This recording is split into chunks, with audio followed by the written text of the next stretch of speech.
I still remember that summer like it was yesterday, though I've never told anyone the full story.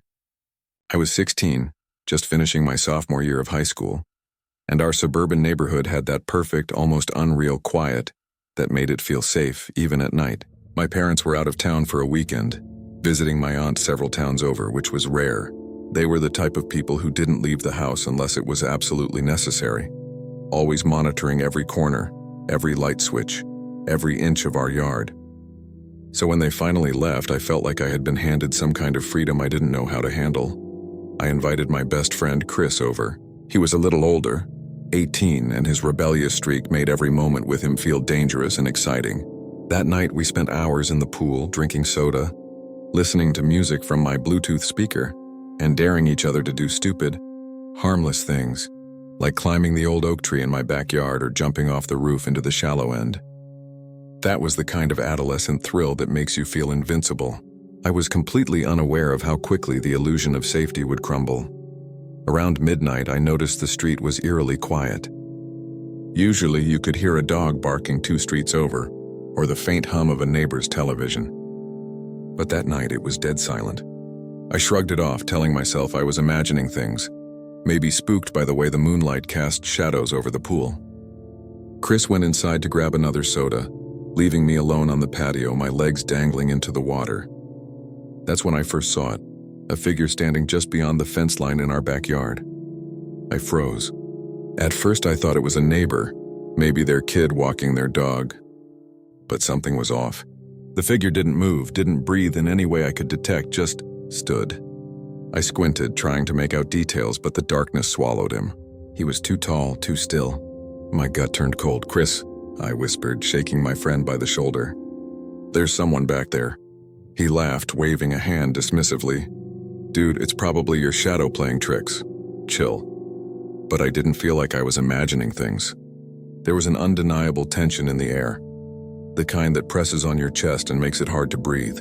I couldn't see him well, but I could sense his presence, like the backyard had suddenly become smaller, constricting, oppressive.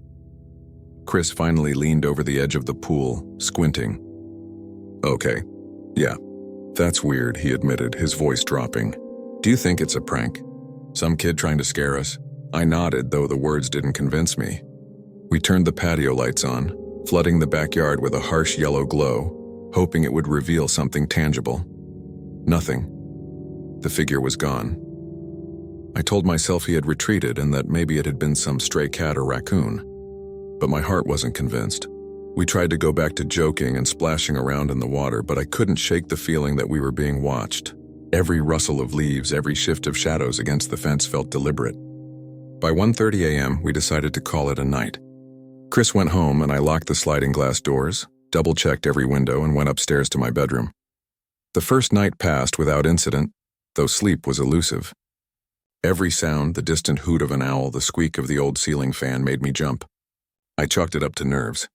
But the next day, while doing laundry in the basement, I noticed something strange.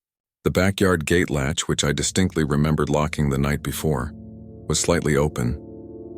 Not just unlatched, open. Panic rose immediately. My heart was hammering in my chest. I ran upstairs and checked every window. Nothing seemed out of place, yet that gate, it didn't lie. I called Chris and told him about it. He suggested I not overthink things, but I wasn't convinced. Something had been there. Something had entered our yard without making a sound, without leaving a trace. That evening, I decided to set up my dad's old motion sensor cameras. He had a few around the house for security, though they'd never really been used. I positioned one facing the gate, another angled toward the pool, and a third pointing at the side of the house. That night I slept with the lights on. Every creak, every bump made me bolt upright in terror, but nothing happened, or at least nothing I could see. The following day I reviewed the footage, and that's when I first saw him. The camera facing the gate picked up a figure creeping into the yard around 12:15 a.m. He was tall, thin, dressed in dark clothing, and moved with a fluid, almost predatory grace. His face was obscured, but the way he scanned the backyard, pausing at the pool, looking around corners, checking windows, was deliberate. He stayed in the frame for nearly 10 minutes, then vanished. There were no prints in the grass, no signs of forced entry anywhere, no doors left open. I didn't sleep that night. I didn't even go outside to get the mail.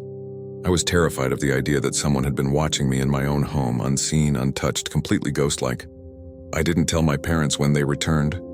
I didn't want to worry them. I also didn't call the police because there was no evidence, and I feared being labeled paranoid. Weeks passed. The figure never returned, or at least not in a way I could confirm. I tried to convince myself it was a local teen or an intruder just exploring. But deep down, I knew that this wasn't ordinary. The movements were precise, calculated. He wasn't stealing, and he wasn't leaving traces. He was observing. Months later, my family decided to renovate the backyard. We tore down the old fence and replaced it with a tall wooden barrier. That night, I dreamed of a shadow slipping through the cracks, lingering by the pool, smiling at me in the darkness. I woke up drenched in sweat, convinced that the figure had returned. It wasn't until years later that I discovered something chilling. I was at a friend's house in a neighboring town, scrolling through a local news archive. There was a story about a man who had been sneaking into suburban backyards over the summer, observing teenagers swimming, throwing parties, and playing in their yards. He had never been caught. He had never harmed anyone. He was simply there, watching. I realized then that I had been one of his targets. The memories, the paranoia, the feeling of being unseen and hunted, it had all been real, even now. When I'm home alone and hear the creak of the fence or see movement in the corner of my eye, I can't shake the sensation that he's still out there, watching, waiting. I've moved 3 times since then, and each time I think I've left that fear behind. But every suburban street, every silent night, every backyard pool reminds me that sometimes terror doesn't announce itself with noise or violence. Sometimes it just waits. And the worst part, you never see it coming. It all started the night my parents decided to go away for the weekend, leaving me alone in our 2-story suburban home. I was 18 at the time, recently graduated, and spent most of my days working at a local cafe and nights playing video games or binge-watching shows. Living alone was supposed to feel liberating, freedom to do whatever I wanted without anyone nagging or hovering. But by the time the first night rolled around, freedom felt like a trap. I had just finished cleaning the kitchen when I heard a faint thump upstairs. At first I thought it was the house settling. Old houses do that, I told myself. But then it came again, a soft, deliberate thump, like someone had lightly kicked the door to my parents' bedroom. I froze, heart hammering. I didn't want to admit it, but a cold dread settled over me. The house was supposed to be empty. I walked quietly to the stairs, listening. The thumping stopped the moment I paused. Every instinct screamed at me to call the police, but I convinced myself it was my imagination.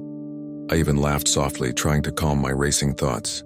"Old house, creaks, relax," I muttered under my breath. I went back downstairs, but sleep didn't come. Around 1 a.m., curiosity overpowered caution. I grabbed a flashlight and slowly ascended the staircase. The beam of light cut through the darkness, landing on the closed door at the top landing, my parents' bedroom. The door was firmly shut. I didn't remember locking it earlier, but now it seemed different somehow, unnatural. I approached slowly, every step weighted with fear. My hand hovered over the doorknob. When I turned it, the door wouldn't budge, locked. My parents always locked the door when they left, but they hadn't. At least I was sure they hadn't this time. I tested the handle again, more firmly. Still locked, a shiver ran down my spine. I was alone in my own house, and yet someone or something had locked that door from the inside. I tried rational explanations. Maybe my dad had set a timer lock on it. No, that didn't make sense. I had been in the house all day. Nobody had entered. Nobody. Then I heard it. A soft shuffle from the hallway beyond the door. I froze, holding my breath. The sound came again, closer this time, followed by a low, almost imperceptible whisper. I couldn't make out the words, but the tone was unmistakable. Malice. I ran back downstairs, grabbed my phone, and considered calling my neighbor. I didn't. Part of me didn't want to acknowledge the presence upstairs because acknowledging it would make it real. I sat in the living room, every muscle tensed, flashlight in hand, waiting for something to happen. Hours passed. I drifted in and out of sleep, constantly waking at small creaks, shadows, or the faintest movements. Around 4:30 a.m., I finally gathered enough courage to investigate again. My curiosity had become unbearable. I approached the staircase slowly, listening intently. That's when I noticed the faintest detail. a shadow sliding along the base of the locked door. It wasn't a trick of the light. I could see it shift, like someone crouching just out of view. My heart dropped, adrenaline spiking. "Who's there?" I demanded, my voice trembling despite my attempt at bravado. No answer. Only silence. I did the only thing I could think of. I ran to the garage, grabbed the crowbar my dad kept for emergencies, and returned to the top landing. My hand shook as I wedged the tip into the door frame. I pried. The door gave slightly but refused to open fully. And then I saw it, a pair of eyes wide and gleaming in the dark, staring back at me from the gap. I screamed, stumbling back. The eyes blinked once, then disappeared. The door swung open slowly, as if pushed by some invisible force. The room was empty. The bed untouched, drawers closed, and the floor clear. I searched every corner, nothing, not even dust disturbed. It was like the presence had been evaporated. I spent the rest of the night pacing the house. By the time my parents returned, I had convinced myself it had been a dream, a combination of exhaustion and imagination. I didn't tell them. They would have laughed it off, probably. Weeks later, strange things escalated. I would leave my bedroom door open, only to find it closed the next morning. Lights in rooms I hadn't touched were switched on. Drawers were ever so slightly ajar, always subtle, never enough to prove anything. One night I was on the couch, half asleep, when I heard the familiar shuffle upstairs. I froze. The same whispering, low and deliberate, called my name, or maybe it didn't. My mind could barely grasp it. I grabbed my flashlight and went upstairs, determined to confront whatever it was. I checked every room. My parents', the guest room, the storage closet, empty. But when I returned to my bedroom, my closet door was wide open. It had been closed earlier. My clothes, normally neatly hung, were on the floor. And there in the center of the room was a single item I had not left out: my father's old pocket watch. It had been in his drawer for years. I backed away slowly, heart pounding, and the door slammed shut behind me. I bolted out of the room, not stopping until I was in the driveway, gasping for air. That weekend I stayed at a friend's house. I refused to sleep alone after that. My parents didn't understand why I had spent the night away, and I didn't try to explain. They would have thought I was overreacting. But I knew. I had seen it. I had felt it. Someone or something was in my house, invisible yet tangible. Months passed. The incidents became less frequent, almost dormant, but the fear never went away. Even now, years later, when I visit my parents' house, I instinctively check the locks. I linger near open doors, and I never, ever sleep with a bedroom door unlocked. I still don't know what was in that room. I never found footprints, fingerprints, or any physical evidence. Nothing was stolen. Nothing was damaged. And yet the memory of those glowing eyes behind the door, the whispering that seemed to seep into my very bones, haunts me. The scariest part? I've learned that sometimes the thing that scares you the most isn't visible, tangible, or explainable. Sometimes it's the unknown presence that can manipulate your home, your senses, your sanity, and leave you questioning reality itself. I'll never forget the locked door upstairs, and I'll never sleep alone in that house again. I never wanted to admit this to anyone, not even my closest friends, because it sounds insane, but it happened. Every single detail is etched in my memory, and I can't explain why it occurred or why I'm still here to tell it. It started the summer I turned 17. My parents had recently bought a house in the suburbs, a 3-story brick home that looked perfect on the outside, like every other house on the quiet cul-de-sac. The attic was large but unfinished, full of boxes from the previous owners. I was told never to go up there, mostly because of the low ceilings, insulation dust, and the occasional spider. Of course, when you're 17 and curious, "Do not enter" is basically an invitation. One weekend, my parents went out of town for a wedding. They'd be gone all weekend, leaving me home alone for the first time. I was ecstatic, finally free to do whatever I wanted without anyone checking up on me. My friend Tara came over.